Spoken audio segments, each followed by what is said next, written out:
ça va? Bonjour. Bonjour. Bonjour. Bonjour. Bonjour. Comment ça va? Ça faisait longtemps. Donc là, j'ai décidé pour la première vidéo de l'année, j'ai décidé de pas me prendre la tête parce que j'avais pas envie de préparer de trucs. Je sais pas quoi faire exactement. J'ai plein de choses que je devrais, plein de vidéos qui étaient en cours que finalement je n'ai toujours pas faites. Et des trucs que j'ai pas le courage, j'ai pas l'envie de les faire. Là, on est le, je sais même pas on est le combien. On doit être le 10, le 10 janvier, le 10 janvier et je suis pas motivé pour préparer une vidéo, pour me lancer dans une grosse vidéo, ni envie de faire de série, de quoi que ce soit. Mais finalement, je vais faire un classique aujourd'hui. Voilà, peut-être du blabla, peut-être pas. Je vais voir. J'ai pas forcément envie de causer. J'ai mis un film quand même pour pouvoir parler dessus, voir ce que je peux en dire. Et voilà. Donc j'ai enlevé ma déco de Noël parce que bon, il faut bien passer à autre chose. Il faut bien passer à autre chose.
J'espère que ça va, que vous avez bien digéré tous les repas de fête de fin d'année.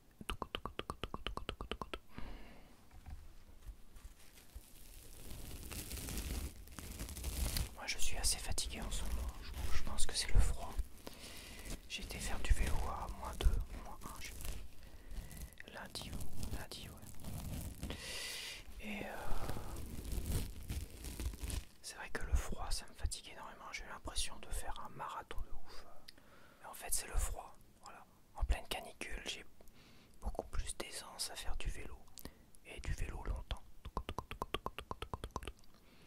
Mais en plein froid comme ça, en grand froid on va dire, moins de 0 degré, j'irais presque moins de 4 degrés, ça devient difficile. À 2 degrés ça peut être difficile si t'es pas bien couvert. Mais même là bien couvert, à 0, -1, tout ça, faire du vélo c'est très compliqué. Et il faut dire que j'étais très fatigué derrière. Après c'est vrai que j'ai réduit ma consommation de sucre. Je mange plus de fruits et de légumes et de fruits et de légumes depuis pas longtemps en fait. 8-9 jours, presque 10 jours. Depuis le 2 en tout cas. Depuis le 2 janvier. Je me suis autorisé quelques sucres. Parce que le sucre, par exemple, quand tu as un coup de mou, quand tu fais du sport et que tu as un coup de mou, il est conseillé d'avoir des morceaux de sucre sur soi pour se redonner un petit coup de boost, un petit coup d'énergie.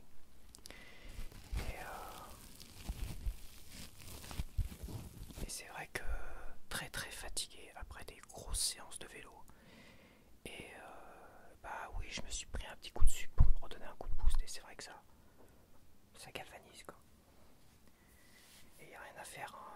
Les fruits et légumes pour l'instant, il faut peut-être un traitement, enfin un traitement, une routine de plusieurs mois pour voir les effets vitamines, on va dire, des oranges et des pommes et tout ça. Mais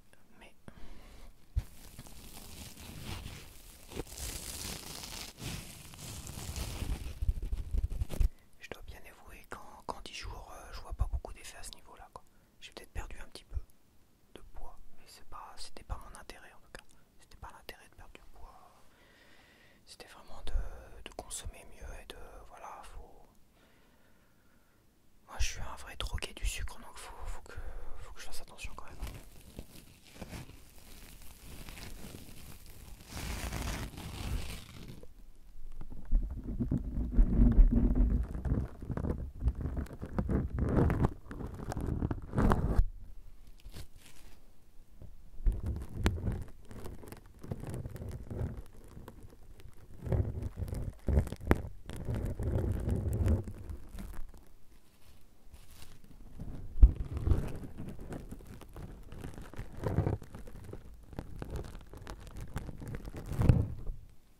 Disons que ce que je vais faire à partir de maintenant, je pense que je vais continuer un bon régime fruits et légumes, mais sans négliger le sucre. Je veux dire, faire du zéro sucre, c'est pas possible. Je suis en totale dépression. Sans sucre, c'est pas possible. Non mais c'est vrai quoi. Le sucre, c'est... enfin le sucre, le chocolat, tout ça, c'est quand même antidépresseur. Donc, mais bon, il y a aussi le fait d'être en manque finalement. Je suis en manque total. Hein. J'ai fumé il y a longtemps. Quand j'ai arrêté de fumer, j'ai les mêmes manques. Et à chaque fois que, généralement au début d'année,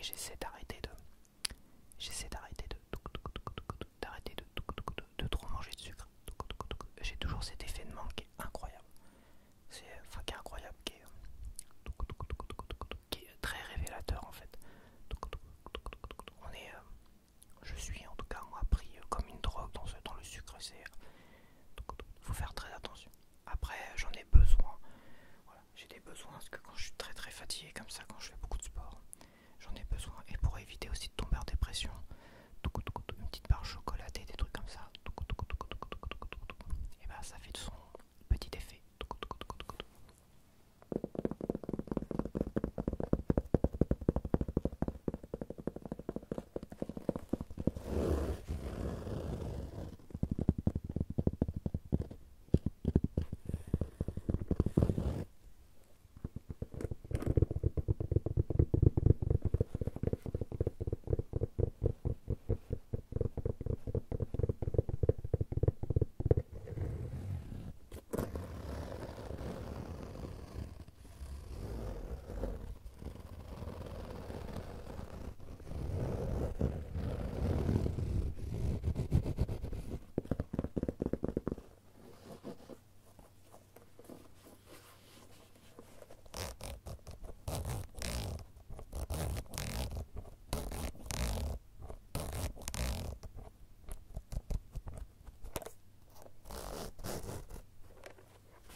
C'est une boîte que j'ai achetée pour mon Tascam 40.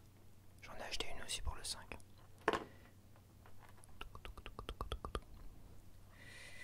Ouais, il faut prendre soin du matos, hein. C'est pas des boîtes officielles, mais c'est des boîtes voilà, qui font des boîtes coquets qui sont rigides. La garantie est très très bien. Ça permet de mettre le Tascam 40 là. Et là, je mets un petit cordon et la bonnette. Ce petit cordon, ça permet de le brancher directement en USB-C sur l'iPad si j'ai besoin, mais celui-là il est très très bon en SD. Hein. Il est quasiment tout aussi bon en SD que branché sur GarageBand, contrairement aux 5 bonnettes. Ça, c'est une bonnette officielle Tascam. J'en ai acheté 2. Ouais, la folie des grandeurs. Et elle est adéquate, elle est idéale. Elle est plus idéale pour le 40 que pour le 5. Et surtout que le 40 est beaucoup trop sensible pour que je parle directement dans les condensateurs. Sinon ça pop. C'est pour ça que j'ai mis un filtre anti-pop devant pour pas que ça pop.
Ça c'est un filtre anti-pop que je dois avoir depuis mes...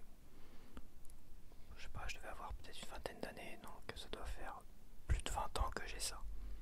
Donc, quand j'ai revendu beaucoup de choses, certaines choses ont traîné un peu à droite et à gauche. Dont ce petit filtre anti-pop. Ce petit, ce petit, ce petit, ce petit filtre anti-pop. Ce petit filtre anti-pop. Anti-pop. Ce petit filtre anti-pop.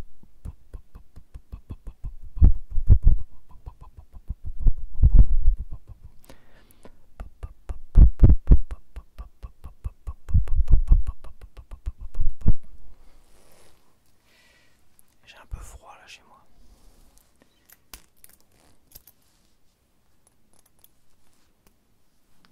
Ça c'est pareil, ça c'est une veste que j'ai depuis très longtemps ça. Avec cette tête de mort. D'ailleurs la marque en question, je suis pas sûr qu'elle existe toujours. C'est RG 512. C'était pas une grosse marque, c'était une marque Urban ou je sais pas quoi.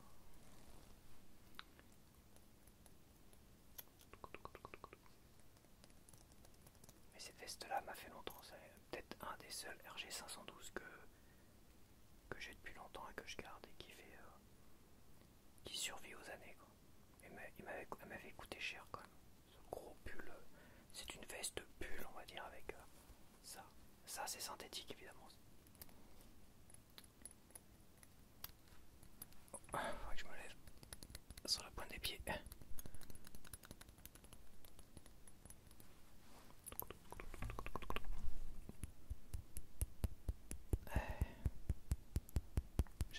Je trouvais ça assez sympathique, tout mimi, tout mini. Avec, j'ai déjà fait des layer sound sur une de mes vidéos, je sais même plus laquelle d'ailleurs. Je sais plus.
Le bruit de cette fermeture éclair ressemble aux fermetures éclair d'une tente.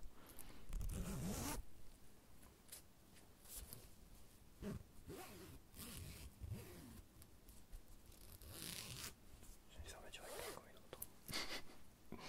Mais c'est vrai que bizarrement j'ai eu le sentiment de... Ça fait penser à une tente. Moi j'en ai eu plusieurs des tentes. J'ai eu la grande tente des parents qui se montait avec des éléments en métal là que t'emboîtais, tac tac tac tac tac. C'était, tu mettais un temps fou à monter ça et à la démonter, à la nettoyer pour la ranger, c'était pareil. Je me demande ce qu'on en a fait de cette tente là parce que elle était pas si mal, mais je pense qu'on a dû l'acheter puis on a acheté des petites tentes après. De toute façon on faisait plus de camping à un moment donné. C'est ça aussi quand les parents se séparent, vendent la baraque, vendent tout. À un moment donné, il y a plein d'affaires qui disparaissent. Il y a plein de trucs avant le collège, tous mes bulletins de notes, mes machins, enfin toutes mes affaires administratives quand j'étais à l'école et tout ça, dont le brevet des collèges. Je sais pas ce qu'on a fait. Ça a fini à la poubelle sûrement. J'ai quand même eu beaucoup de souvenirs dans la maison de mon enfance.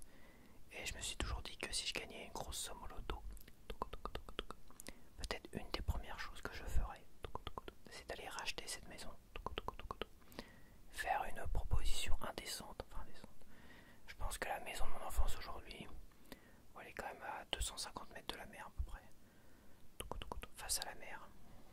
mais elle est dans un marécage. Et oui, donc elle a quand même des désavantages. C'est-à-dire que le garage est totalement inondé dès qu'il y a dès qu'il flotte un peu trop. Et quand je dis totalement inondé, c'est au moins 1 mètre de flotte.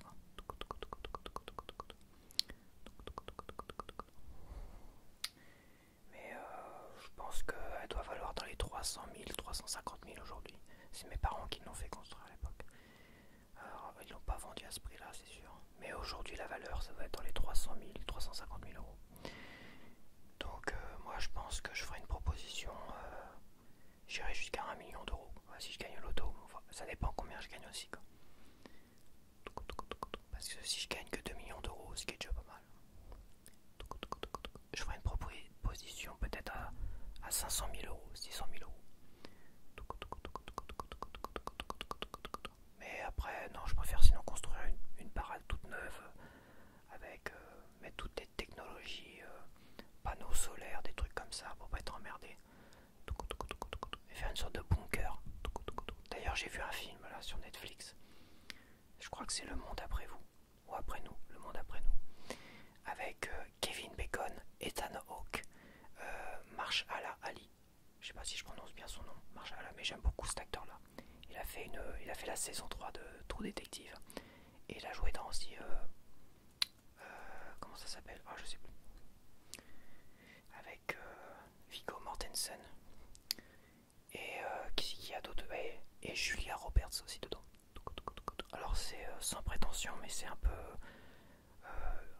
comment dire, c'est très intriguant, c'est très anxiogène comme film, mais c'est assez passionnant à regarder quand même. Et franchement, ça donne envie d'avoir un bunker, juste au cas où ce genre d'événement arriverait.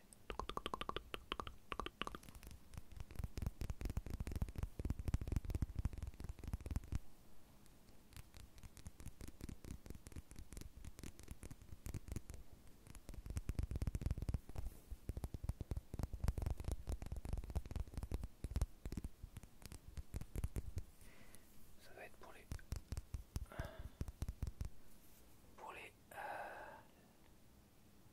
pour ces zones-là, je pense, des zones sensibles.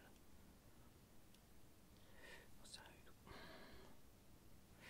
Mais bon, je les ai achetés pour faire ce genre de choses.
Très sensible celui-là.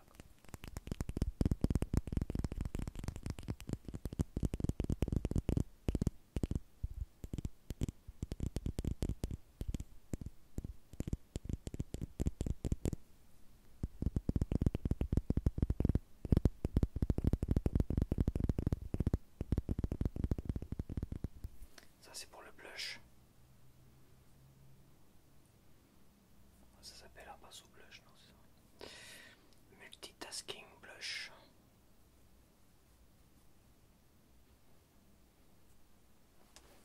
Blush, blush, blush.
07 interdentaire.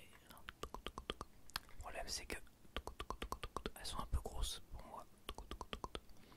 Et j'ai les dents qui sont un peu trop rapprochées, donc il faudrait du 07 en fait. Ou du fil dentaire.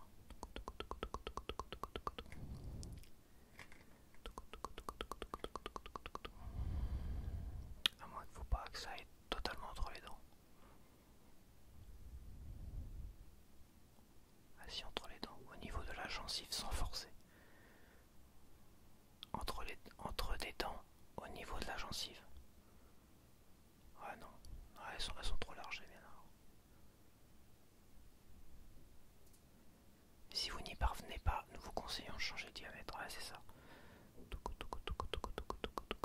Faut que je prenne du 0,7. Et je me demande même si le 0,7 ce serait pas encore trop gros. Le 1,3 c'est pour ceux qui ont les dents quand même assez écartées. 0,9 pas.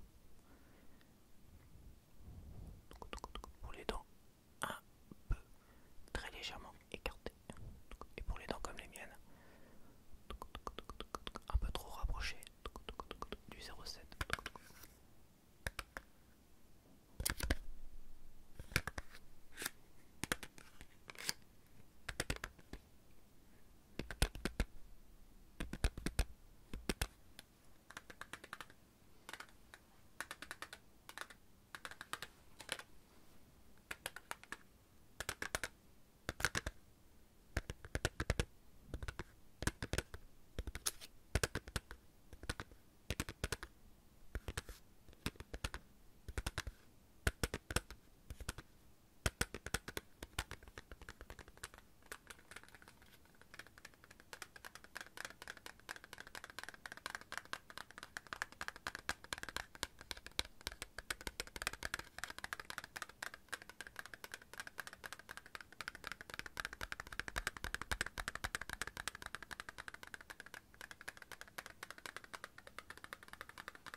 Voilà à quoi ça ressemble.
Vide.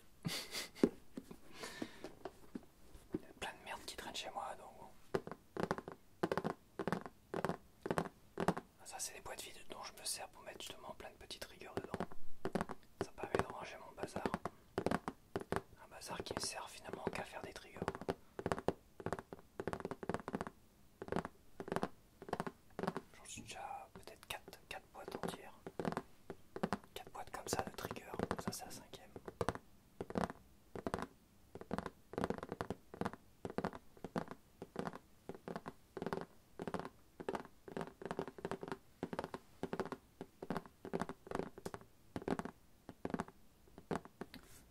choses qui ne servent qu'à ça, quoi.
en stéréo parce que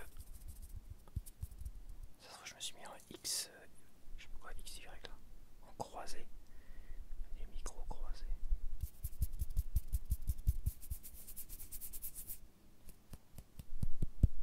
Ouais, parce que là c'est bien ce micro là.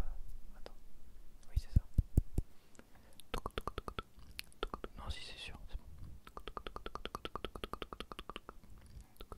Pour le blabla en croisé comme ça, c'est-à-dire les deux condensateurs, je crois qu'on les appelle comme ça aussi. Tu les ramènes au milieu comme ça, tac tac tac, et ça fait comme un peu comme le Blue Yeti. C'est-à-dire que quand tu parles en face comme ça, t'as les deux micros qui sont croisés comme ça et ça donne un blabla vraiment, vraiment pas mal du tout. Mais bon, pour une vidéo d'ASMR comme ça, avec des triggers, vaut mieux profiter un maximum du stéréo, du binaural, du pi, du pi, du pi, du binaural, du pi, du pi, du pi, du binaural.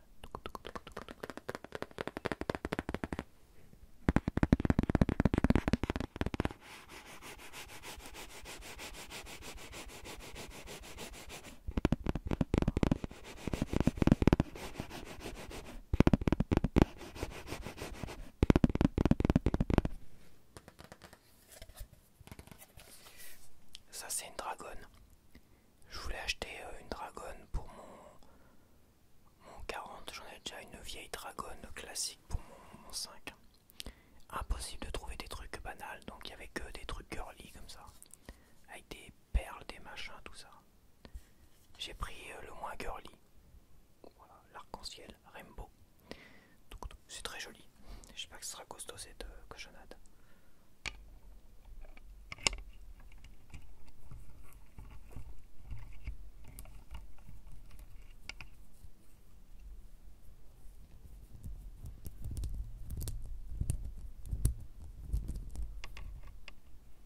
Pas trop coloré, de toute façon je vais pas faire un défilé avec non plus. Donc c'est pas très très grave. L'important c'est d'avoir une dragonne, une protection contre les chutes, contre plutôt les maladresses. Une protection, une protection contre les maladresses.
Ce petit bout de carton que j'aurais dû jeter depuis longtemps. Je prends de mauvaises habitudes.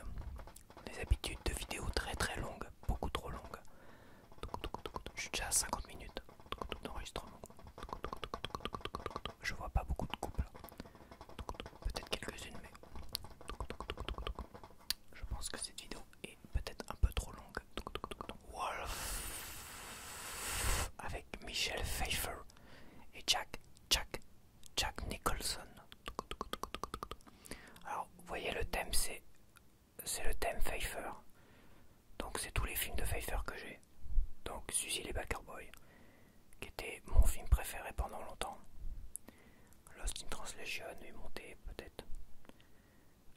récemment à la première place. Mais je les mets kiff à la première place, ex aequo quand même ces deux films là.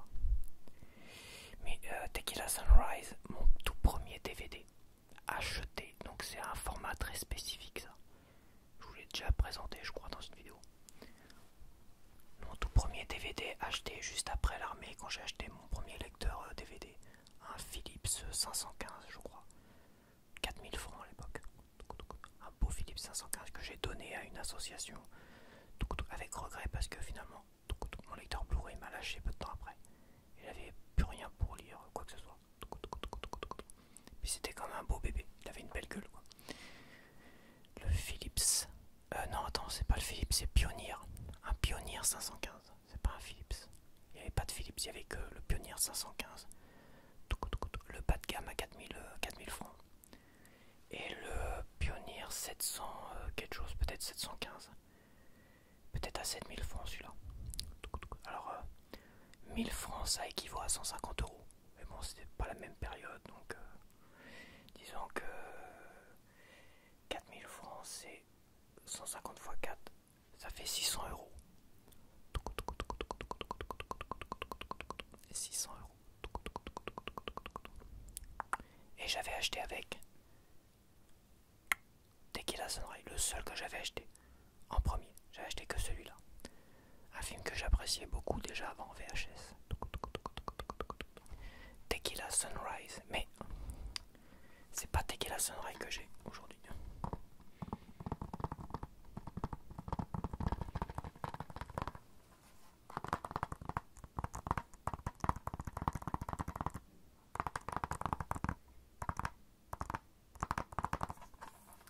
C'est Wolf.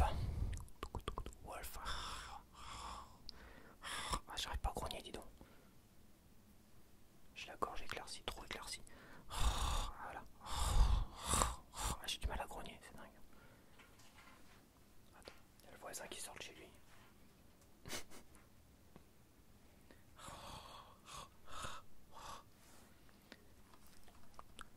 J'avais été voir ce film-là au cinéma, alors je sais plus avec qui, c'était mon frère peut-être, un de mes frangins. Ou peut-être un pote, peut-être les deux. J'avais été voir ce film-là au cinéma à Caen. À l'époque où il y avait plein de cinémas, plein de petits cinémas au centre-ville de Caen. Où tu pouvais te balader, même adolescent. Tu pouvais faire du stop, on va dire de Courseulles, de Grès-sur-Mer, tout ça. Monter jusqu'à Caen stop et te balader. Pour un gars, même j'ai vu des filles faire ça aussi, hein. À une époque où c'était sécure, voilà. Malheureusement, cette époque sécurité où on craignait rien en fait. C'est pas une époque sécure, c'est pas qu'il y avait des flics partout, c'est qu'on était bien quoi. C'était une époque où on craignait pas grand chose. Il y avait peut-être 2-3 psychopathes qui traînaient. Peut-être des grands tueurs en série qui traînaient à l'époque, peut-être pas à Caen. Mais voilà, tu vivais pas l'insécurité quoi. Il y avait plein de cinémas, tu pouvais aller travailler au cinéma. Tu te faisais quasiment jamais agresser, à part dans les soirées où les gens picolaient et se fightaient. Généralement, tu pouvais te balader à Caen tranquillement quoi. C'est fin des années 90, je dirais 97, 98 que là ça a commencé à devenir un peu craignos de se balader à Caen. C'est dommage parce que, et à Caen et partout ailleurs. Donc à l'époque il y avait des cinémas. Et oui, il y avait plein de petits cinémas. Maintenant il y a un grand UGC surtout à l'extérieur de Caen. Il y a un truc moderne sur les abords là. Ils appellent ça, je sais plus quoi là. Non, je sais pas. Cette zone là, zone commerciale qui se veut moderne. Tout ce que tu veux, mais elle est près de la gare. Elle est près d'un endroit assez craignos, ce qui veut dire que là-bas il y a plein de gens craignos qui traînent, même en pleine journée. Donc je suis pas sûr que ça attire grand monde, cette zone commerciale là. Comment ils appellent ça au fait? Ah je sais plus. Enfin bref. Avant t'avais des petits cinémas vraiment sympas. T'en avais plein. T'avais un Quick même. Je me rappelle il y avait un Quick devant un cinéma qui n'existe plus aujourd'hui. Il était superbe. Voilà, ce que tu voyais en photo, tu l'avais dans ton assiette. Aujourd'hui, ce que tu vois en photo, bah, t'as on va dire 3 fois moins dans ton assiette en aplati comme ça, des trucs tout écrasés, tout dégueulasse. Et puis à un moment donné tu te demandes si c'est pas un peu de la merde que tu manges, mais c'est un peu ça. À une époque aussi, c'est vrai que les McDo, les Quick et tout ça, qu'est-ce que c'était bon. T'en avais pour ton argent, t'avais du consistant, t'avais comme des bons burgers. Le Quick, le Quick and Toast, il était super bon. T'avais aussi, je me rappelle à l'époque, quand on vivait à Rion, qu'on faisait des allers-retours, on s'arrêtait souvent dans les McDo, les machins, tout ça. Et t'avais des milkshakes, mais des vrais bons milkshakes, des gros machins de fou quoi. Des milkshakes à la fraise, tout ce que tu veux, des goûts bananes, machin. T'avais des bons milkshakes, des bons milkshakes. Donc oui, je dis, années 80, années 90, c'était des périodes vraiment où tu pouvais te balader tranquillou et tout était bien. Même les films étaient mieux. Enfin, étaient mieux. Années 80-90, t'avais quand même. Bon, ça, c'est peut-être pas le meilleur film des années 90, hein. Mais c'est un film que j'apprécie énormément. Contrairement peut-être à mon frère et mon pote qui n'ont pas du tout aimé. Après, faut pas oublier que Jack Nicholson, pour moi, Jack Nicholson, je regarde beaucoup de films, d'anciens films de lui, sans être des chefs-d'œuvre. Le fait qu'il y ait Jack Nicholson dans ces films-là, ça donne une plus-value au film incroyable. Il y a plein de films assez basiques finalement, mais le fait qu'il y ait Jack Nicholson dedans, il a, je sais pas, un charisme, un jeu d'acteur qui est tellement énorme que les moindres petits films avec lui, ça les rend intéressants. Après, sans lui, ces films-là, tu te rends compte qu'ils seraient totalement inintéressants. Voilà. Ce film-là, avec Jack Nicholson et Pfeiffer, franchement, ça donne un petit panache vraiment très très intéressant. C'est pas un gros film de fantastique, un gros film, on va dire, ni une romance incroyable. C'est une romance un peu fantastique, un peu beaucoup d'ailleurs. Mais c'est surtout, je sais pas, c'est une ambiance un peu glamour, je trouve, entre ces deux acteurs. Ils ont pas le même âge, ça fait un peu Lost in Translation d'ailleurs. Sauf que Lost in Translation, c'est plus, on va dire, une histoire d'amitié, quand même, plus qu'une histoire d'amour. Là, on est quand même dans une histoire d'amour. Et c'est Michelle Pfeiffer est magnifique dedans. Elle est belle comme jamais. Et Jack Nicholson est charismatique comme jamais. Même si c'est un Jack Nicholson un peu vieillissant, ça reste un très bon, très très bon Jack Nicholson. Et c'est toujours un plaisir de regarder un film de Jack Nicholson.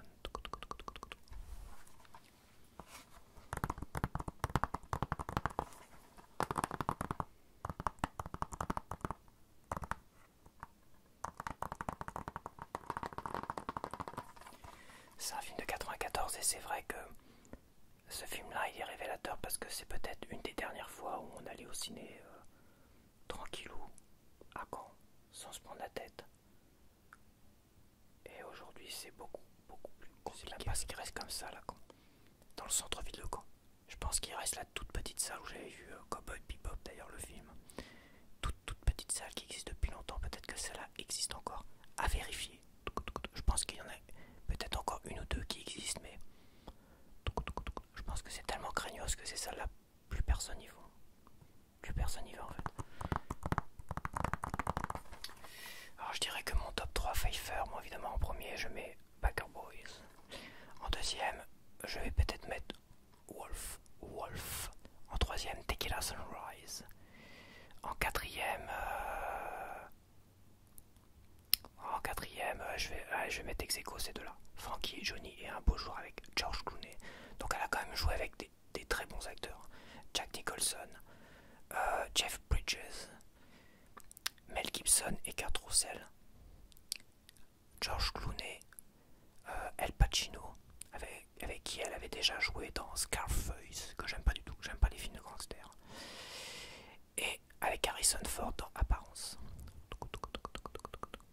Elle a fait d'autres films évidemment, elle a joué aussi avec Bruce Willis, je me rappelle un film, c'est un film très très glauque avec Bruce Willis. C'est sur le mariage, ils arrêtent pas de s'engueuler, de se déchirer, c'est horrible. Ce genre de film, j'aime pas ça quoi. Comme les films de gangsters en fait.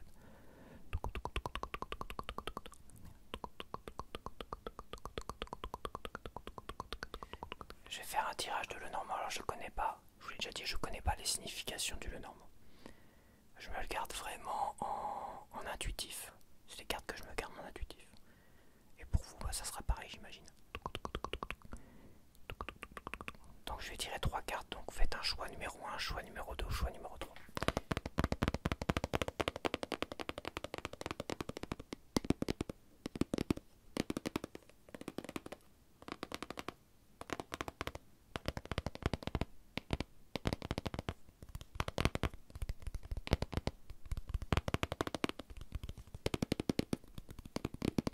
Ce petit Lenormand.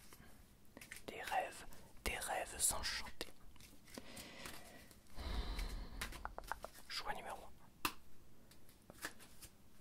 1. Choix numéro 2.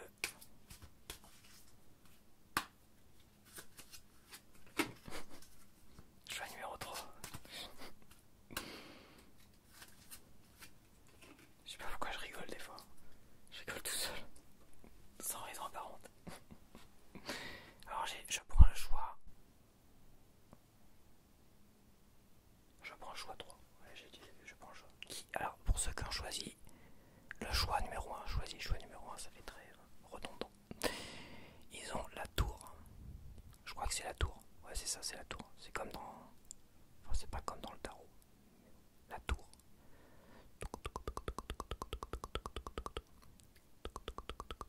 Voilà. Je sais pas si ça vous parle.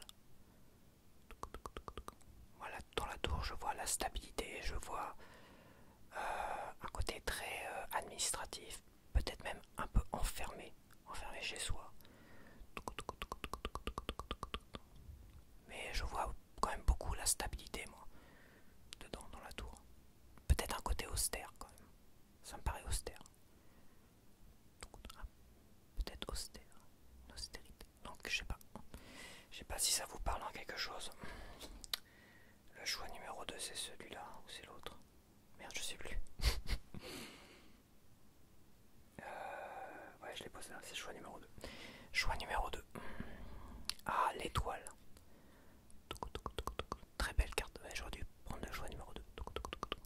L'étoile, bah, c'est un peu le but qu'on se fixe dans la vie. C'est l'espoir. Bon, un peu comme le tarot, quoi. Donc là, oui, on est un peu comme dans le tarot avec l'étoile, je trouve. L'étoile, c'est aussi peut-être vous êtes sur le bon chemin. Ça peut vouloir dire ça. Il faut suivre votre étoile. Vous fiez à votre étoile. Donc, si vous faites quelque chose, bah, vous êtes peut-être sur le bon chemin. Tout dépend de ce que vous attendez de la vie ou pas. Et si vous attendez rien, bah. Alors, le choix numéro 3. Aïe aïe aïe. Je sais pas c'est quoi le nom de la carte, je crois que c'est le cercueil. Ça doit pas être le cercueil ici. C'est la mort. Non, c'est pas la mort, ça doit être le cercueil, le nom de cette carte là. Je sais plus. Mais qu'est-ce que ça peut vouloir dire comme ça? Ça peut dire qu'on est un peu, on va dire, on stagne un petit peu, je trouve. Je pense que si on a des projets, ils sont un peu aujourd'hui en suspens. Ça peut parler du passé aussi. On est un peu trop ancré dans le passé. La mort. Ouais, c'est le cercueil, donc c'est pas la cercueil, j'ai envie de dire. Alors, je vais vous lire ça. J'annonce le changement et la transition douloureuse. Vous me sentirez dans votre corps et votre esprit, à n'en point douter, dans votre portefeuille. La dépression, la perte et la banqueroute sont ma spécialité. Je représente la maladie et l'alitement. J'incarne toutes les fins et parfois la mort. C'est génial. C'est génial. Ça fait plaisir, ça remonte le moral. Je me sens galvanisé. Attends, il y a autre chose. Le cercueil des rêves enchantés renvoie à l'Égypte ancienne. S'il est traditionnellement considéré comme une finalité, il symbolise aussi le bilan de votre vie. C'est souvent lorsque vous êtes confronté à des événements ou des maladies qui en modifient le cours qui vous... J'ai rien compris. C'est souvent lorsque vous êtes confronté à des événements ou des maladies qui en modifient le cours que vous évaluez ces aspects essentiels. D'accord. Dans le le cercueil apparaît sous la forme d'un sarcophage flanqué de l'imposante figure d'Anubis, le dieu de l'empaumement et le protecteur des morts. L'un des rôles de cette divinité consistait à peser le cœur du défunt afin de déterminer son mérite avant son entrée dans l'au-delà. Cette carte peut signifier la fin d'une situation telle que nous la connaissons. Oui, c'est vrai que ça me fait penser un peu au 10 d'épée du tarot. Ça peut être aussi la fin d'un cycle négatif. Ça peut être la mort, la fin d'un cycle négatif. Alors après, lire la description, ça m'a totalement déprimé. Après, c'est vrai que moi, je suis en train d'essayer de changer beaucoup de choses. Au moins dans mon alimentation. Et c'est vrai que j'ai un petit coup de mou, un petit coup de déprime, un petit manque d'énergie parce que je suis en manque de sucre et tout ça. Et c'est vrai que ça me fait un peu déprimer. Alors est-ce que je peux gérer sans sucre? Non, je vais pas prendre le risque de me taper des coups de dépression et des coups d'anxiété parce que je fais des manques de sucre. Je pense que je devrais adapter mieux ma consommation, manger plus de fruits et légumes, ça c'est sûr et certain. Mais ne pas totalement virer des choses qui me font plaisir, me font du bien et me galvanisent quand je les mange. Voilà. Donc oui, cette carte-là, pour moi en tout cas, pour représenter, si j'arrive à le dire, représenter une forme de mise en garde. Attention à ne pas trop déprimer. De toute façon, janvier, c'est vrai que janvier, j'ai du mal. Passer minuit, j'ai du mal. D'ailleurs, au jour de l'an, je trouve que le jour de l'an, avant minuit, ça s'est très bien passé. Bon repas, tout ça. Et après minuit, je sais pas, je me sentais fatigué d'un coup comme ça. Et quand on a joué aux cartes, j'ai eu vraiment une malchance, une poisse énorme aux cartes. J'ai fini totalement dernier finalement. Donc vraiment, c'est vrai que le jour de l'an, ça me réussit pas. Le jour de l'an ne me réussit pas. Le janvier me réussit pas.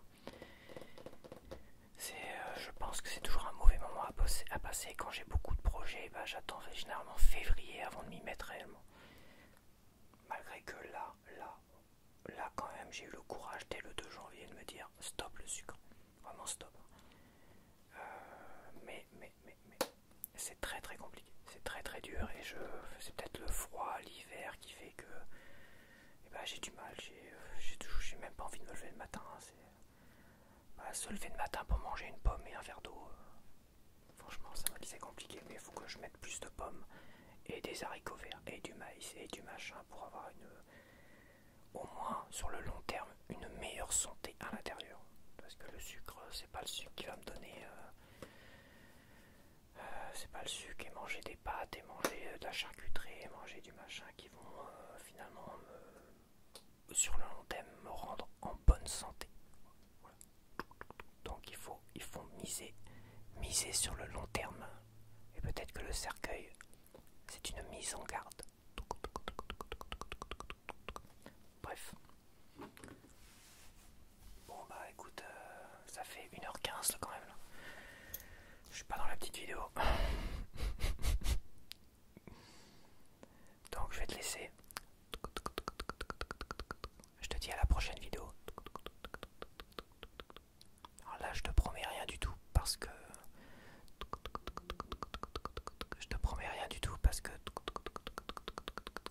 j'ai pas envie de faire de promesses. 2024, j'ai mis un peu les compteurs à zéro. Je vais faire beaucoup plus de blabla évidemment. Mais zéro promesse. J'ai quand même quelques vidéos que j'avais dit que je ferais parce que j'ai envie de les faire, comme la vidéo sur les photographies ou la vidéo sur l'écriture. Mais je pense que j'en ferai plusieurs vidéos sur l'écriture.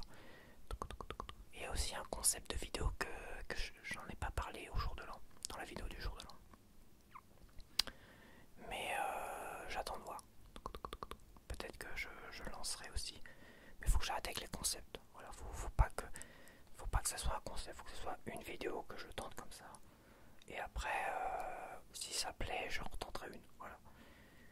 Comme finalement la vidéo sur La vie est belle où j'analyse un film et tout ça, je vois que cette vidéo là a fait un bide total. Donc bah, je referai plus comme ça, dans ce genre là en tout cas.